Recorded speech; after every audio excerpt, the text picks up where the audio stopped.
السلام علیکم۔ میں آپ سب کو اپنے یوٹیوب چینل سفر قرآن پر خوش آمدید کہتا ہوں۔ یہ وہ سفر ہے جس میں ہم قرآن و سنت کی روشنی میں اپنی زندگی کے مسائل کا حل ڈھونڈیں گے۔ ہمارا مقصد یہ ہے کہ ہم قرآن پاک کی تلاوت، اس کی تفسیر اور نبی کریم صلی اللہ علیہ وسلم کی مبارک احادیث کو آسان اور عام فہم انداز میں آپ تک پہنچائیں، تاکہ ہم سب اپنی زندگیوں کو اللہ اور اس کے رسول صلی اللہ علیہ وسلم کی اطاعت کے مطابق ڈھال سکیں۔ میرے عزیزوں، قرآن صرف پڑھنے کی کتاب نہیں ہے، بلکہ یہ ایک دستور حیات ہے، ایک روشنی ہے جو ہمارے دلوں اور گھروں کو منور کرتی ہے۔ اسی لیے ہمارا چینل آپ کے لیے ایسی ویڈیوز تیار کرتا ہے جن میں قرآن مجید کی آیات کی تفسیر، صحیح احادیث کے حوالے، ایمان افروز پیغامات اور دنیا و آخرت میں کامیابی کے اصول شامل ہیں۔ میں آپ سب دوستوں سے گزارش کرتا ہوں کہ چینل کو سبسکرائب کریں، لائک کریں، شیئر کریں اور بیل آئیکن دبائیں تاکہ قرآن و سنت کی یہ روشنی ہر گھر تک پہنچے۔ اللہ تعالی ہم سب کو قرآن پاک کا سچا طالب علم اور اس پر عمل کرنے والا بنائے۔ آمین۔ جزاکم اللہ خیرن۔ ملک عرب۔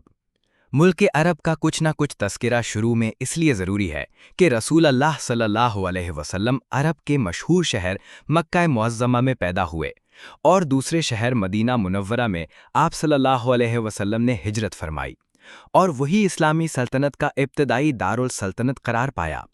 عرب ہی وہ ملک ہے جو رسول اللہ صلی اللہ علیہ وسلم کی زندگی میں قریباً سب کا سب مسلمان ہو چکا تھا۔ یہی ملک عرب شوکت اسلام کی ابتدائی جلوہ گاہ ہے۔ اسی ملک عرب کی زبان میں کامل وحی اور آخری آسمانی کتاب نازل ہوئی جو تمام ملکوں، تمام قوموں اور قیامت تک تمام زبانوں کے لیے مکمل ہدایت ہے۔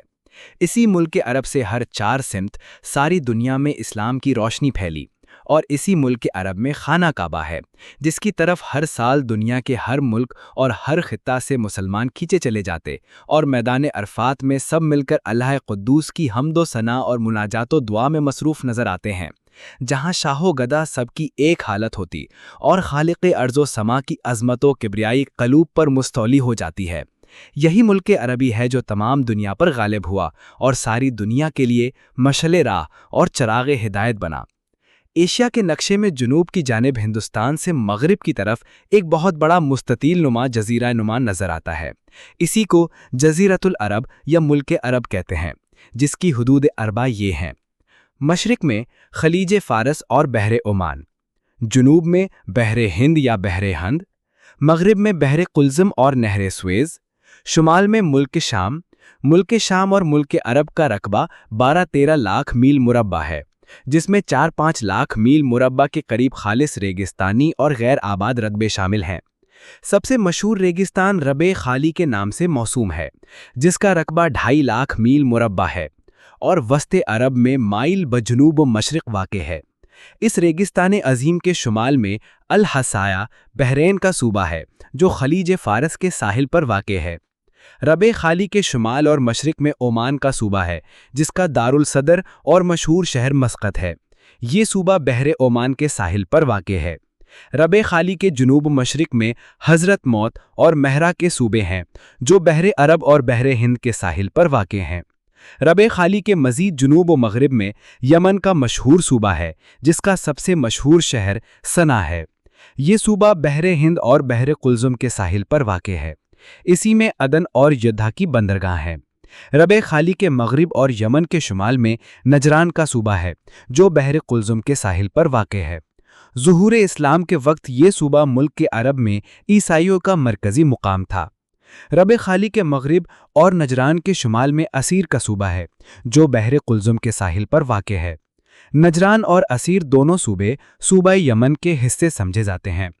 عسیر کے شمال میں بحر قلزم کے ساحل پر ایک چھوٹا سا علاقہ تہامہ ہے، وہ حجاز میں شامل یعنی حجاز کا جنوبی حصہ سمجھا جاتا ہے۔ ربع خالی کے شمال میں بشکل مربع نجد کا وسیع صوبہ ہے جس کے مشرق میں صوبہ بحرین، مغرب میں صوبہ حجاز اور شمال میں صحرائے شام واقع ہے۔ نجد کے جنوب و مشرقی حصہ کا نام یمامہ ہے۔ نجد کے مغرب اور بحر کلزم کے مشرق میں صوبہ حجاز واقع ہے، جس میں مکہ، مدینہ اور جدہ و ینبو کے بندرگاہ واقع ہیں۔ حجاز کے شمال اور نجد کے شمال و مغرب میں ایک چھوٹا سا علاقہ خیبر ہے۔ شام، حجاز اور نجد کے مابین ایک علاقہ حجر ہے۔ ربع خالی کے اندر حضرت موت کے یمامہ کے درمیان الاحقاف ایک مشہور اور غیر آباد رقبہ ہے، جو کسی زمانے میں قوم عاد کا مسکن تھا۔ ان تمام مذکورہ بالا مقامات پر نقشے میں نظر ڈال لینے سے ملک عرب کے صوبوں اور مشہور علاقوں کا صحیح تصور ذہن میں قائم ہو سکتا ہے۔ ملک عرب میں کوئی مشہور اور قابل تذکرہ دریا یا ندی نہیں ہے۔ قریباً تمام ملک خشک ریگستانی اور بنجر زمین پر مشتمل ہے۔ سمندر کے کنارے جو علاقے واقع ہیں، ان میں کچھ سرسبزی اور آبادی ہے۔ پانی کی نایابی نے درمیانی حصوں میں انسانی آبادی کو غیر ممکن اور سخت دشوار بنا دیا ہے۔ تمام آباد علاقے ساحل سمندر پر واقع ہیں۔ صرف ایک نجد کا وسیع صوبہ ہے، جو ربع خالی کے شمال اور وسط ملک میں واقع ہے۔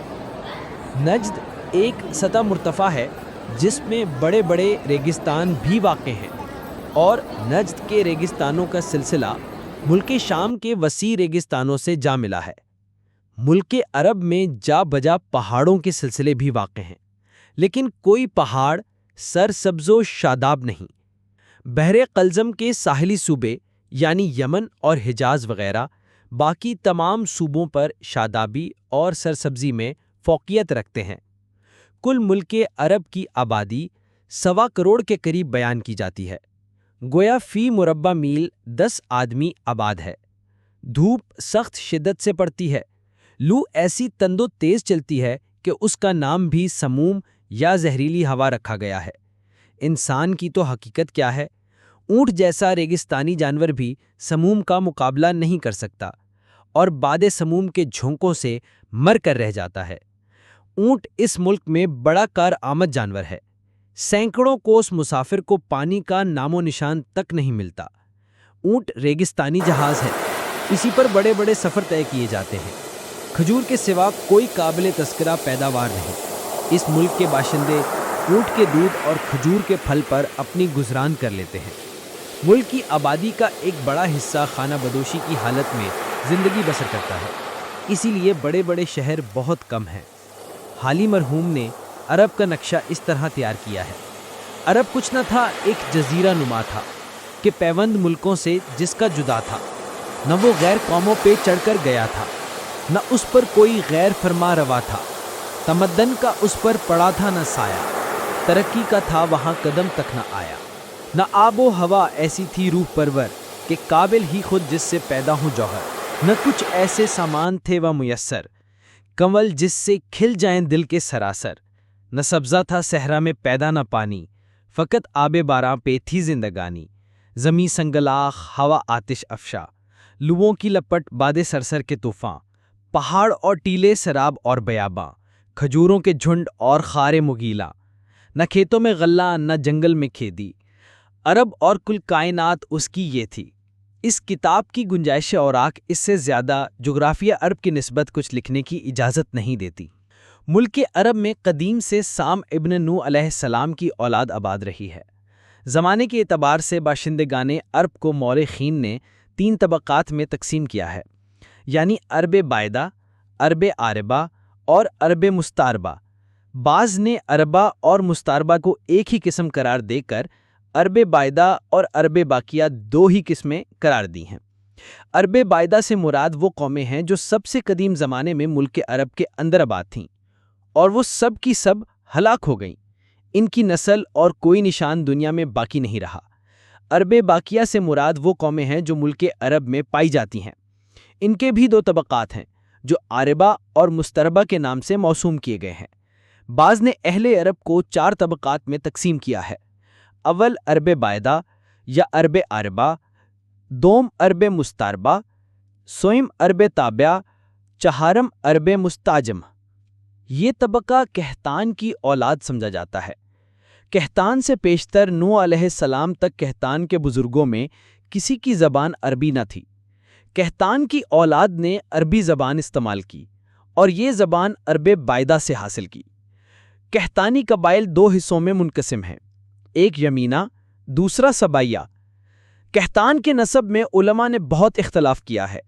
بعض کہتے ہیں کہ آبر بن شالخ بن ارفخشد بن سام بن نو کا بیٹا اور فالغ اور یکتن کا بھائی تھا، لیکن توریت میں اس کا تذکرہ نہیں ہے۔ ہاں، فالغ اور یکتن کا ذکر توریت میں موجود ہے۔ بعض کا خیال ہے کہ یکتن کا ہی مورب کہتان ہے، یعنی جس کو یکتن کہا گیا وہی کہتان ہے۔ بعض کا خیال ہے کہ یمن بن کیدار بن اسماعیل علیہ السلام کا بیٹا کہتان تھا۔ ابن ہشام کا قول ہے کہ یارب بن کہتان کو یمن بھی کہتے ہیں اور اسی کے نام سے یمن کا ملک موسوم ہوا۔ اگر کہتان سیدنا اسماعیل علیہ السلام کی اولاد سے ہے تو پھر کل اہل عرب بنی اسرائیل علیہ السلام ثابت ہوتے ہیں، کیونکہ عدنان اور کہتان دو ہی شخص تمام قبائل عرب کے مورث اعلیٰ ہیں۔ مگر زیادہ محقق اور زیادہ قابل قبول یہی قول ہے کہ کہتان اور یکتن ایک ہی شخص کے نام ہے اور کہتانی قبائل بنی اسماعیل نہیں ہیں۔ عرب عربہ یا کہتانی قبائل میں بعض بڑے بڑے بادشاہ گزرے ہیں اور تمام جزیرہ نما عرب پر یہ لوگ مستولی رہے ہیں۔ یارب بن کہتان نے عرب بائدہ کی رہی سہی تمام نسلیں اور نشانیوں کا خاتمہ کر دیا تھا۔ بنی کہتان کا مختصر اور ضروری شجرہ نسب اس طرح ہے۔ کہتانی قبائل کا اصلی مقام اور قدیمی وطن یمن سمجھا جاتا ہے۔ ان میں ہیمری اور ازدی قبائل بہت مشہور اور نامور سمجھے جاتے ہیں۔ قبائل ازدی میں شہر سبا اور جنوبی عرب کی حکومت رہی ہے۔ انہوں نے ملک یمن کی آبادی اور سرسبزی میں خاص طور پر کوششیں کی۔ انہی میں ملکہ بلقیس تھی جو سلیمان علیہ السلام کی معاصر تھی۔ انہی میں ملوک طبائقہ ہوئے جو یمن اور حضرموت وغیرہ پر حکمران تھے۔ قبائل ازدی میں سے ایک قبیلہ نے مدینہ کی طرف آ کر سکونت اختیار کی اور وہاں اپنی حکومت قائم کر لی۔ خزاع نے مکہ کی طرف توجہ کی اور وہاں آ کر قبیلہ جرہم کو جو پہلے سے آباد و متصرف تھا شکست دے دی۔ ازد کا بیٹا نصر اہامہ کے علاقے میں آباد ہوا۔ خزاع کا ایک بیٹا عمران عمان کی طرف جا کر آباد ہوا۔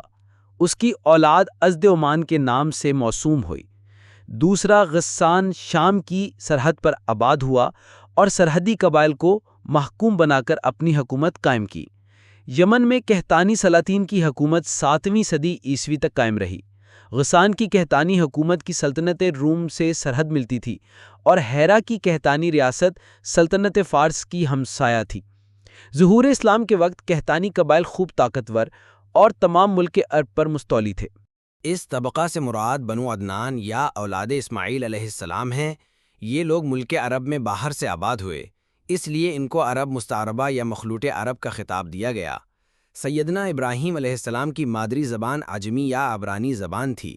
سیدنا اسماعیل علیہ السلام کو سیدنا ابراہیم علیہ السلام ان کی والدہ ہاجرہ کے جب مکہ معظمہ ملک حجاز میں چھوڑ گئے تو انہوں نے قحطان کے قبیلہ جرہم سے جو مکہ معظمہ میں آباد ہو گئے تھے عربی زبان سیکھی اور آئندہ یہی عربی زبان آل اسماعیل کی زبان ہوئی۔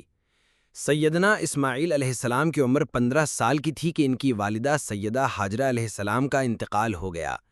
والدہ کے فوت ہونے کے بعد سیدنا اسماعیل علیہ السلام نے ارادہ کیا کہ مکے سے ملک شام کی طرف کسی دوسرے مقام پر چلے جائیں، مگر قبیلہ جرہم نے آپس میں مشورہ کر کے ان کو اس ارادے سے باز رکھا اور ان کا نکاح امانہ بنت سعید بن اسامہ بن عقیل سے خاندان عمالقہ میں کر دیا۔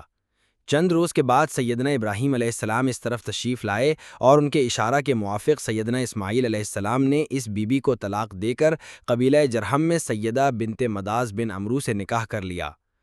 ان واقعات کے بعد پھر ارشاد الہی کے موافق سیدنا ابراہیم علیہ السلام اور سیدنا اسماعیل علیہ السلام نے سیدنا آدم علیہ السلام کے زمانہ کی بنیادوں پر خانہ کعبہ کی تعمیر کا کام اس طرح شروع کیا کہ سیدنا ابراہیم علیہ السلام تو جڑائی کا کام کرتے تھے اور سیدنا اسماعیل علیہ السلام گارا اور پتھر اٹھا کر دیتے تھے، اور دونوں بزرگ یہ دعا کرتے تھے، ربنا تقبل منا انک انت السمیع العلیم، اے ہمارے رب ہم سے یہ خدمت قبول فرما لے، تو سب کی سننے اور سب کچھ جاننے والا ہے۔ البقرہ کی 17 آیت 2 میں جب دیوار کسی قدر بلند ہوئی اور تعمیر کے کام میں دقت ہوئی تو سیدنا ابراہیم علیہ السلام ایک پتھر پر کھڑے ہو کر کام کرنے لگے۔ یہ وہی مقام ہے جس کو مقام ابراہیم کہتے ہیں۔ خانہ کعبہ جب تیاری کے قریب پہنچا تو سیدنا ابراہیم علیہ السلام نے سیدنا اسماعیل علیہ السلام سے کہا کہ کسی اچھے پتھر کا ٹکڑا لاؤ تاکہ مقام رکن پر رکھ دوں، جس سے لوگوں کو امتیاز باقی رہے۔ چنانچہ سیدنا اسماعیل علیہ السلام سیدنا جبرائیل علیہ السلام کی رہبری میں جبل بقبیس سے حجر اسود کو اٹھا لائے اور سیدنا ابراہیم علیہ السلام نے اس کو مقام رکن پر رکھ دیا۔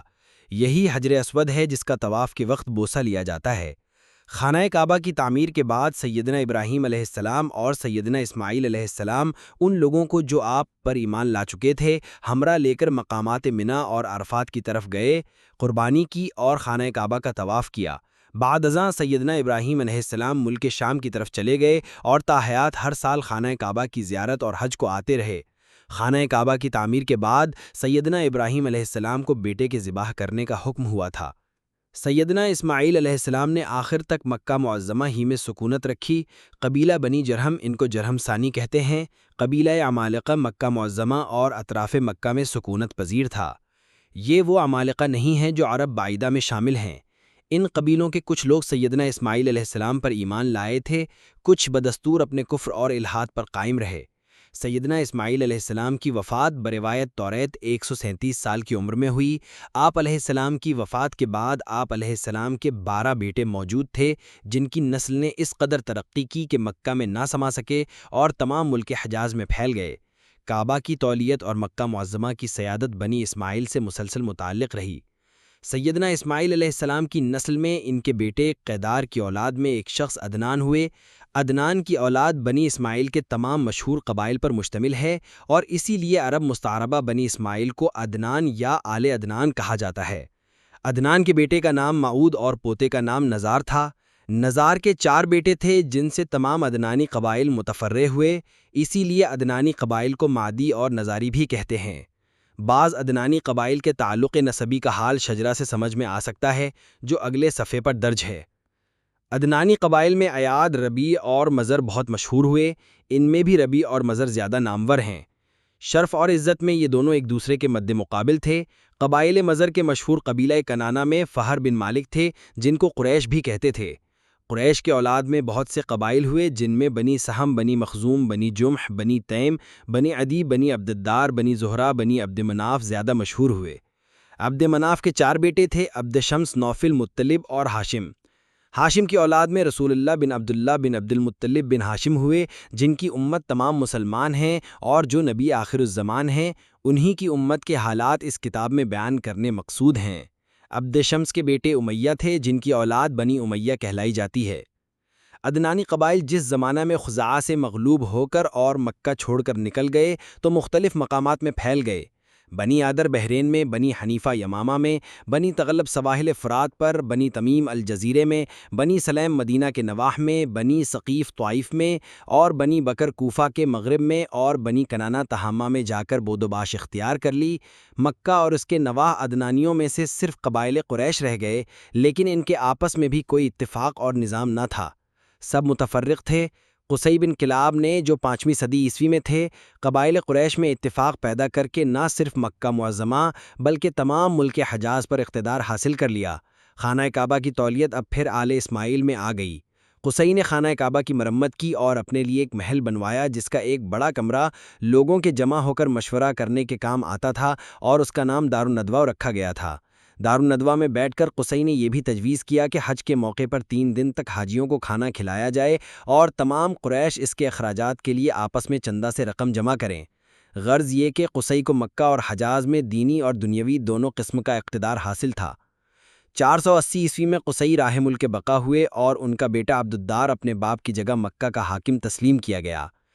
عبدالدار کی وفات کے بعد اس کے پوتوں اور اس کے بھائی عبد مناف کے بیٹوں میں حکومت مکہ کے لیے فساد برپا ہوا، لیکن مکے کے بااثر لوگوں نے بیچ میں پڑھ کر فیصلہ کیا کہ عبد مناف کے بیٹے عبد شمس کو آب رسانی، چندہ یا ٹیکس کی وصولی اور حاجیوں کی میزبانی کا کام سپرد ہو۔ عبدالدار کے پوتوں کو موجی انتظام، کعبہ کی حفاظت اور دارالندوہ کی نگرانی کا کام سپرد کیا جائے۔ چند روز کے بعد عبد مناف کے بیٹے عبد شمس نے اپنے چھوٹے بھائی ہاشم کو اپنی حکومت اور تمام حقوق دے دیے۔ ہاشم اپنی تجارت، دولت اور سخاوت کی وجہ سے اہل مکہ میں بہت ہردل عزیز تھے۔ انہوں نے قریش کو تجارت کی ترغیب دینے اور تجارت کے ذرائع پیدا کر دینے سے بہت فائدہ پہنچایا۔